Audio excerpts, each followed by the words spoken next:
You ever walk into a place and just feel every pair of eyes on you, like the whole room's waiting to see if you'll trip up? That was me, Tuesday afternoon, Marble Lobby, Meridian Club, the kind of spot where crystal chandeliers throw those fancy shadows across the Italian tile, and nobody looks like they're in a hurry except maybe me. I'm standing there in my best navy suit, shoes shining, tie straight, about to check in for a meeting that could change my year.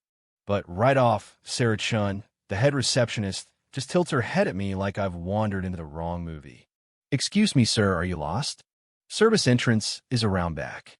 You know that tone like she's already sure who you are, or more to the point, who you're not. I tell her, real polite, I've got a reservation. Private room 7. Name's Williams. She barely glances at the computer, all practice smiles and tapping fingers. "This says M. Williams," she insists. That can't be right. For a second, I almost laugh, trying so hard to keep me outside the circle that she's not even hearing what I'm saying. Meanwhile, there's a woman in pearls on a nearby sofa, phone in hand, going live to her 40,000 followers. I can feel her eyes, the quiet judgment, the sense that I'm out of place. And let me tell you, I've been judged before I've even opened my mouth more times than I care to count. Sarah starts with, "You got a membership card?" And when I reach into my jacket, she shifts like I'm about to pull something dangerous. All I have is my license and a black Amex, but she's not having it, talking about protocols. The live streamer, Amanda, is loving it, viewer count climbing, her chat buzzing, comments like he's so calm, but this is insane, echoing through my head. Then Tom, security guard with 23 years on the job, walks over, trying to play it cool, but ready for anything.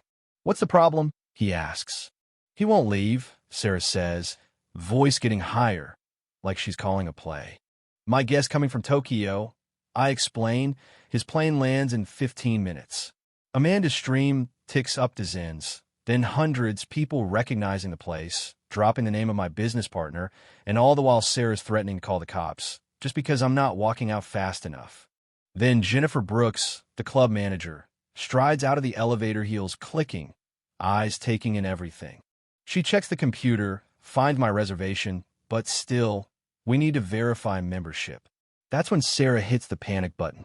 You can almost hear the silent alarm security guys closing in, tension thick as syrup. I'm standing there, calm as I can manage, counting down the minutes until Yamamoto arrives, Amanda narrating everything to 1,000 people online, and every so often I catch a comment like, "Is this racial profiling or what?" The twist comes when an old-timer Harold Whitman, member for 37 years, steps up. Guy looks like he owns the place, and maybe he almost does.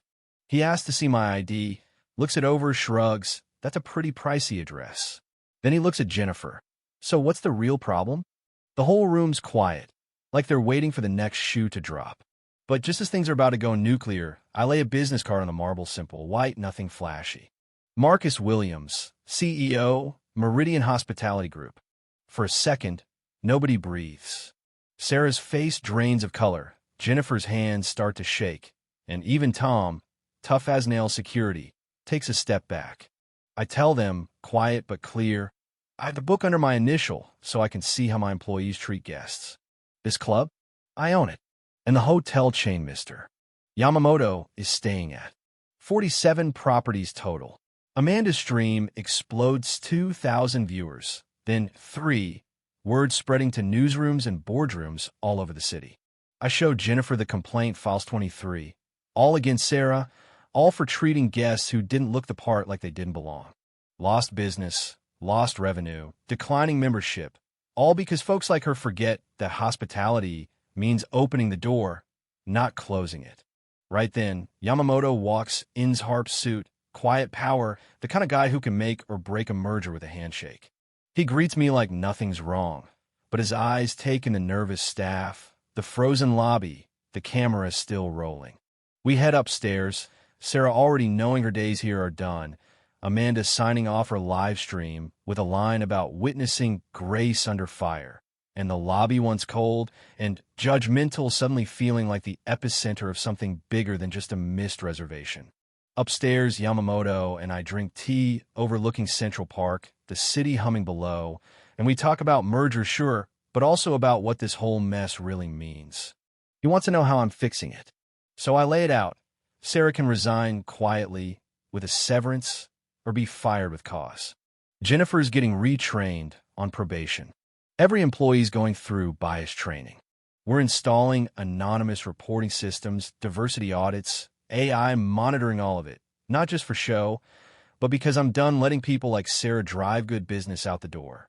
Then, another twist. Jennifer bursts in, flustered, saying the board wants an emergency meeting, news stations are calling, the phones are blowing up. Yamamoto's ready to postpone the merger, but I tell him, this is exactly why we need you. His company's built on respect and inclusion values that, frankly, I should have been enforcing all along. Sarah comes in to resign, tears in her eyes, admits she was wrong, and for the first time that day, I almost feel sorry for her. But business is business, and some lessons come hard. She gets her severance, a neutral reference, and a reminder that respect isn't optional in this industry. We finalized the merger $340 million, with new clauses for diversity, reporting, scholarships for underrepresented students, the works. The board votes unanimous support after I present the facts, discrimination complaints, lost revenue, but also the flood of new members and positive press since the story broke. Amanda, the live streamer, lands a book deal. Roberto, the chef, gets promoted and brings flavors from 37 countries into the kitchen. Membership applications soar, revenue climbs.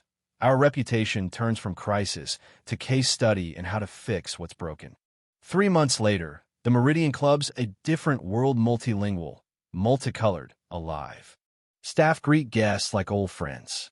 Complaints are rare, satisfaction scores through the roof. Our diversity training gets picked up by 43 competitors. The story's taught in business schools. Amanda's book hits bestseller lists. Scholarship kids come from all over the world, bringing new energy and ideas into hospitality. Even Harold, the old club member, becomes a champion for inclusion. There's a plaque in the lobby now. Excellence in hospitality begins with respect for every guest. I see it every day, and every day I remember how quickly dignity can slip away if you're not vigilant. People ask me how I stayed so calm, how I didn't snap when I had every right. Truth is, real power doesn't yell at waits for its moment. My grandfather taught me that. Dignity's the only thing nobody can take from you unless you hand it over. And that's what changed this club, changed my company, maybe even changed an industry. So let me ask you, have you ever witnessed something like this in your job, in your community? Did you speak up, or did you wait for someone else to do it? Drop your story in the comments. If this got you thinking about dignity and change, share this with someone who needs to see it. Because sometimes the most powerful answer to injustice isn't shouting or fighting, it's doing the work, building something better, and making sure the next person through that door feels like they belong.